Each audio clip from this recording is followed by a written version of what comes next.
नजर डालेंगे शोबिज की दुनिया की तरफ। बॉलीवुड के मारूफ अदाकारों शाहरुख खान, अमिताभ बच्चन, अजय देवगन और रणवीर सिंह को गुटखे और तंबाकू ब्रांड की तशहीर करना महंगा पड़ गया।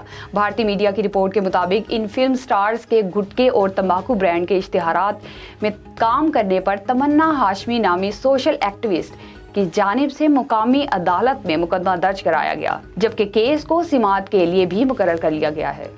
और मुंबई में बॉलीवुड की मुतनाज़िया अदाकारा कंगना रनावत ने एक इंटरव्यू के दौरान हॉलीवुड में डेब्यू करने के हवाले से पूछे गए सवाल पर अपना रद्देमल दिया। भारतीय मीडिया की रिपोर्ट के मुताबिक अदाकारा ने अपना रद्देमल देते हुए कहा कि हमारे यहाँ बहुत टैलेंट मौजूद है, हमें कहीं जाने की ज़रूरत नहीं पड़ती।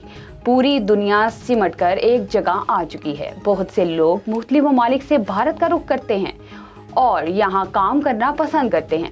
कंगना ने हॉलीवुड में कदम करने के हवाले से दिलचस्पी जाहिर नहीं की। उन्होंने अपनी फिल्म ढॉकट में मुतल्लिक बताया कि हमने आलमी तर्ज की फिल्म बनाई है जिसमें 80% टैलेंट भारत का है।